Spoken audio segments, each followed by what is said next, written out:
The American space program was just getting off the ground, and I was kind of fascinated by that. I became a space nerd. I read everything I could about the space program and followed the lives of the astronauts. And also I got into space novels. One I remember enjoyed very much was called The Red Planet.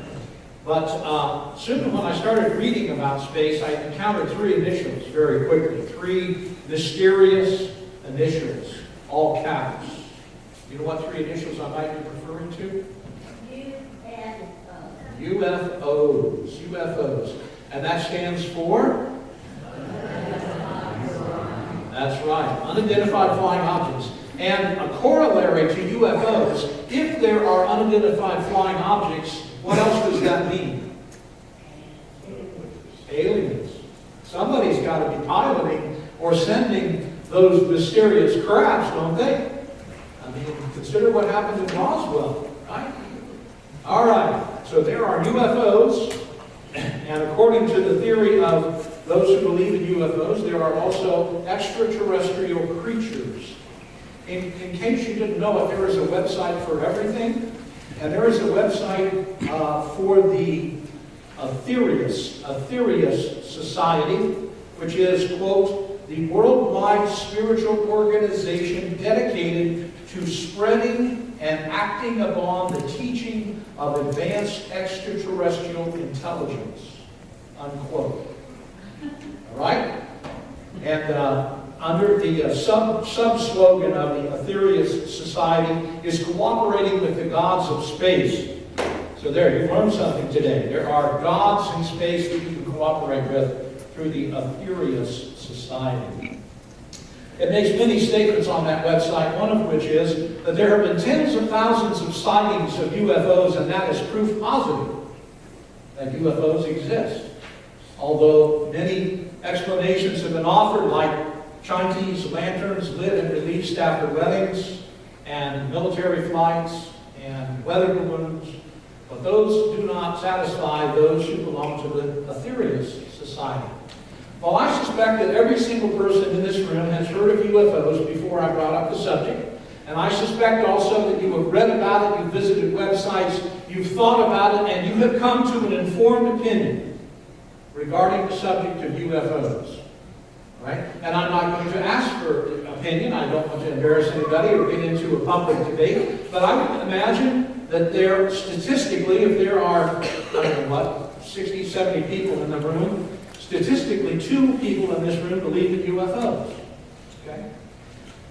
But the important question is, have you made a decision? And I suspect that everybody in the room has made a decision, one way or the other. Now, last Tuesday, an interesting phenomenon showed up off of the coast of Antarctica. Do we have that? Okay. I don't know if you caught this on the news or not, but take a quick look at this. This was offered as proof positive that there are alien visitors to the planet.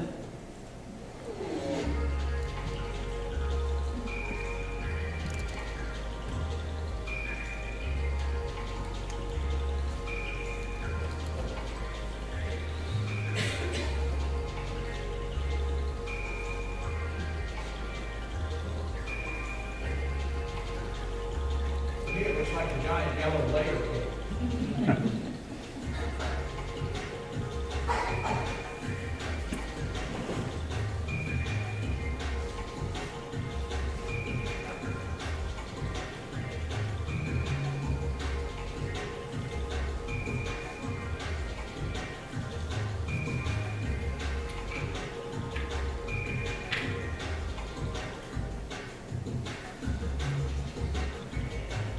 The icebergs come in 3 geometric designs or forms: prisms, triangles, and rectangles.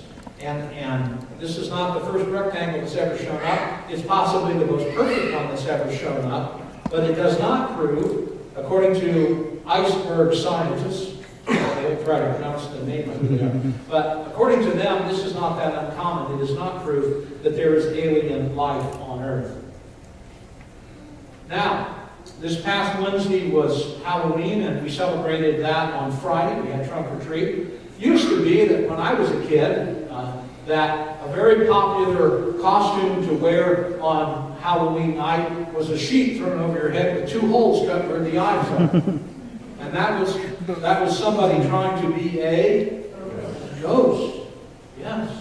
In case you wondered, there is a website for ghosts. That society is called the Reapparendentia Society.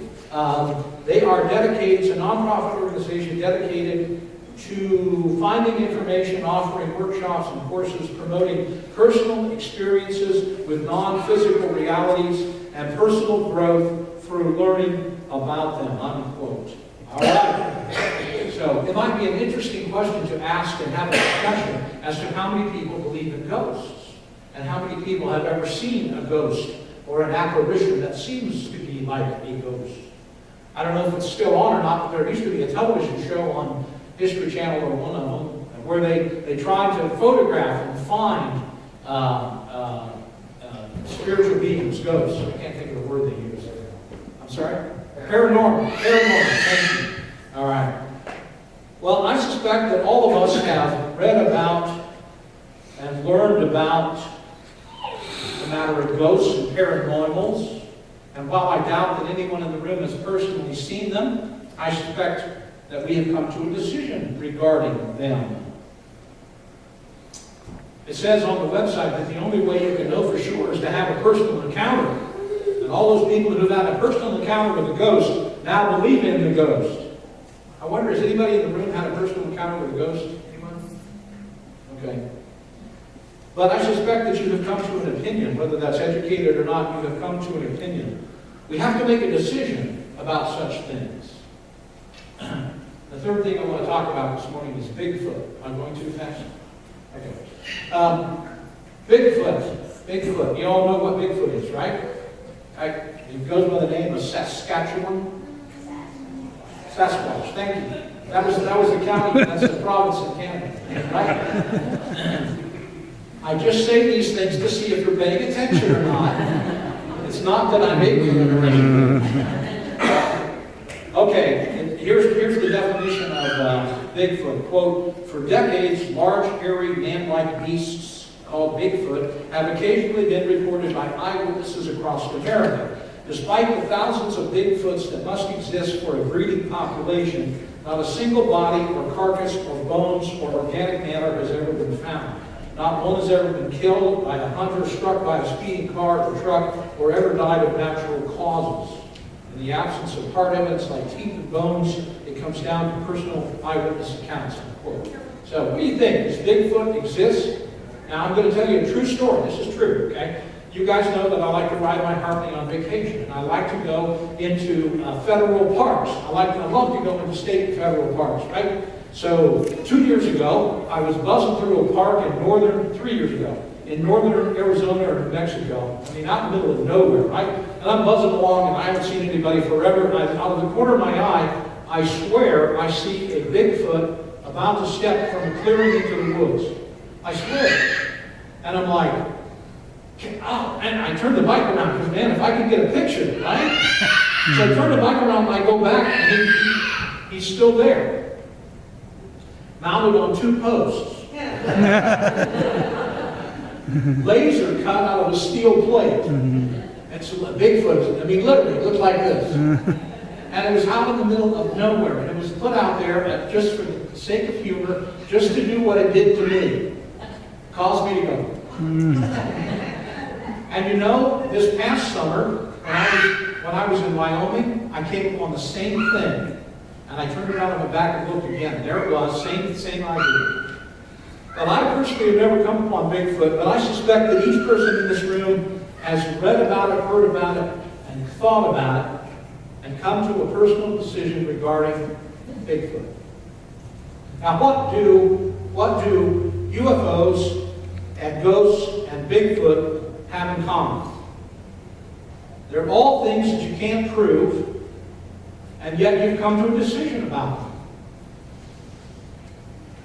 Uninformed, informed, gut reaction, spent your whole lifetime dedicated learning about them, or just somebody said it and you said, nah, I don't believe it. Yeah, I believe it. You came to a decision. I I have two questions. The message hinges on two questions this morning. And number one is, what is the goal of your life? Now, some people, according to the Aetherius Society and the Rependentia Society, some people have made it a life goal to learning about Bigfoot or ghosts or UFOs. They have dedicated their life to finding out everything they can about this subject and sharing that information with as many people as possible. But what is your goal in life? According to Google, and many surveys have been taken, here are the top 9 things that people make as the goal of their life. And I want you to see if you can find your goal on this list. Which of these is the number one goal of your life? Number 1, to be happy. Number 2, to have peace of mind, which is to say emotional stability. Number 3, to have the perfect balance between work and life. Number 4, to have fulfillment, a sense of purpose. My life means something. Number 5, to have confidence that you have something to offer to the people around you. Number 6, stability. I don't have to worry about today or tomorrow, whatever that means to you. Number 7, freedom. Number 8, passion. You live your life for passion, for zest, for physical fulfillment. And number 9, live to be comfortable. According to Google and thousands of replies to their surveys, those are the 9 things that people choose to live their lives for. What have you chosen to live your life for? What is the goal? Is it learning about UFOs, ghosts, Bigfoot? I think the more interesting question is the second question, which is, how does one get those things? Whatever of those 9 things you've chosen as the goal of your life, how do you get there? How do you achieve that? All right, we're 10 minutes into the sermon, or 15, and I haven't referenced Scripture yet. Got to have Scripture, and we're going to go there now. Gospel of Matthew. Jesus asked his disciples a question that every one of us has to ask ourselves. Now, when Jesus came into the district of Caesarea Philippi, he was asking his disciples, who do people say that the Son of Man is? And they said, well, some say that John the Baptist, others Elijah, but still others say Jeremiah or one of the prophets. And he said to them, but who do you say that I am? Simon Peter answered and said, you're the Christ. You're the Son of the living God. Jesus said to him, blessed are you, Simon Bar-Jonah, because flesh and blood did not reveal this to you, but my Father who is in heaven. I also say to you that you are Peter, which is the Greek word for rock.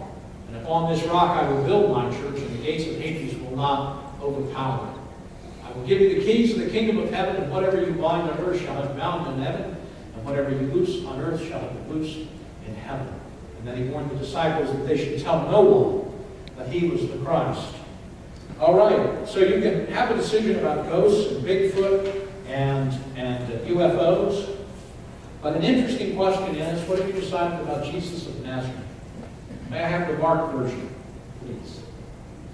Jesus went out along with his disciples to the villages of Caesarea Philippi, and on the way, he questioned his disciples, saying to them, who do people say that I am?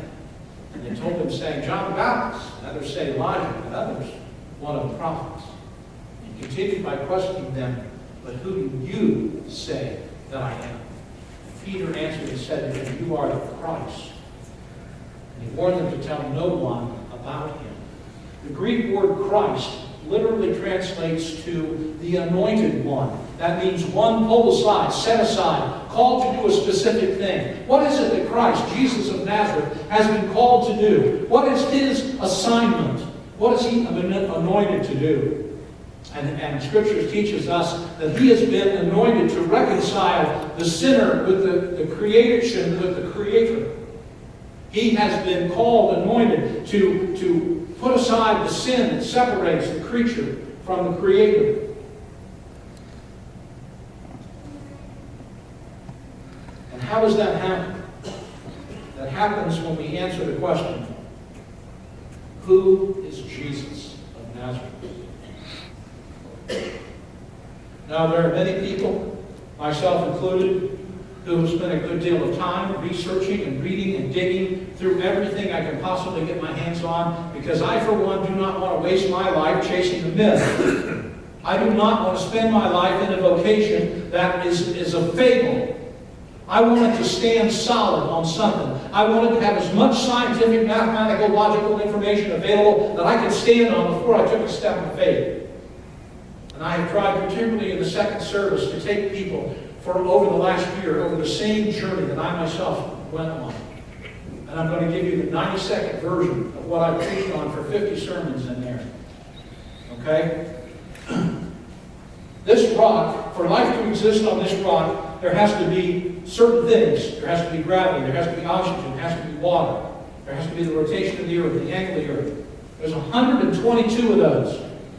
There's 122 things that have to be exactly like they are for life to exist on this earth. They're called anthropic constants. This is a fact of science. Look it up. 122 things that have to exist exactly like they do, interacting exactly as they do, and if they're off 0.1% one way or the other, there is no life on this earth. Do you know what the statistical probability of that happening by chance is? 1 with 1 and 138 zeros behind it. 1 in 1 and 138 zeros is the chance that that happened by chance. Do you know what we call that in math?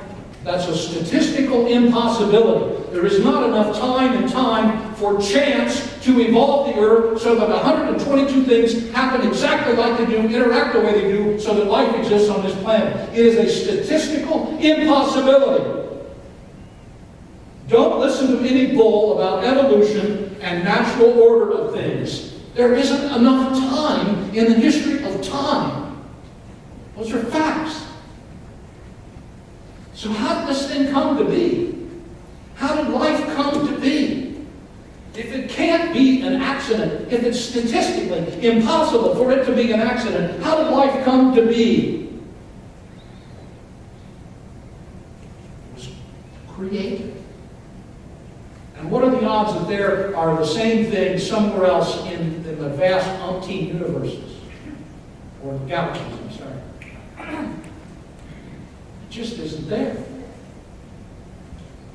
If you start dealing with the realities, the historical realities, and the scientific realities, I want you to deal with them. Face it up. Go check me out. This is not preaching bull. This is truth. And what do you do with that truth?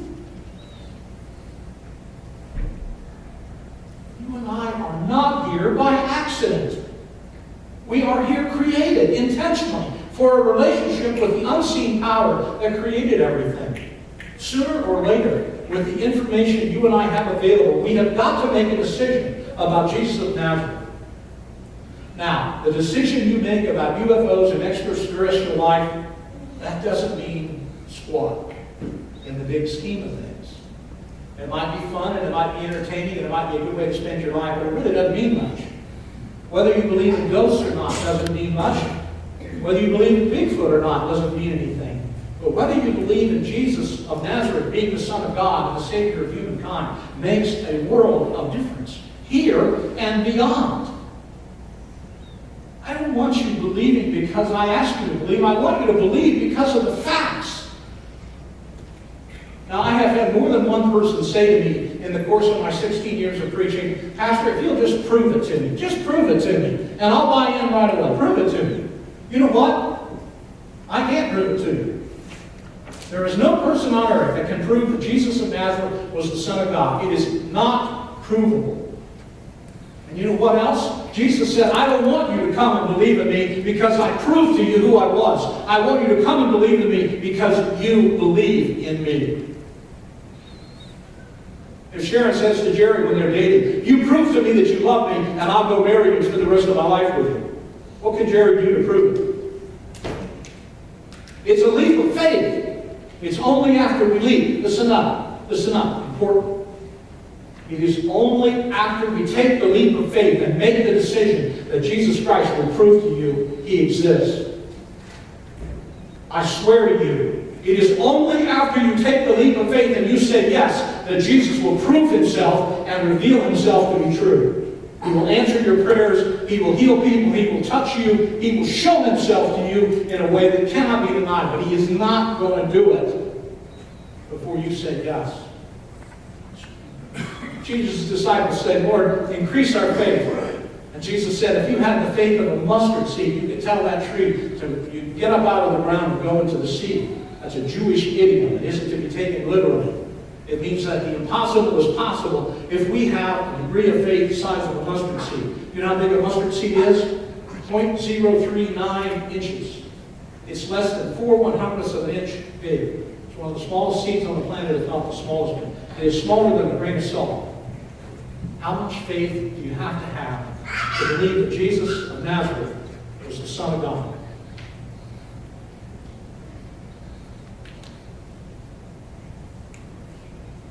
You just need to make a decision. And if you don't decide, you've already decided. So the question this morning is, what did you decide about Jesus of Nazareth? You've made a decision about UFOs. You've made a decision about Bigfoot. You've made a decision about ghosts. What decision did you make about Jesus of Nazareth? Because that one makes all the difference here and all the difference beyond. Jesus said, who do you say that I am? Let's bow our heads. Holy Father, I ask through the power of your Spirit that is present in the room, and through the words that you've given me to say, to break through the cross, to speak to those in the room who have yet to make a positive decision about your Son. Help them to understand that to not think about it, to not consider it, to not do their homework is actually to have already made a decision, and it is a negative decision. It is one to reject you.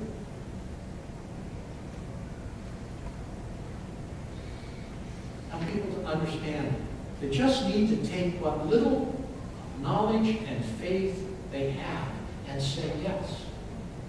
Whatever little bit it is they have, just give it to you and say yes and watch what happens.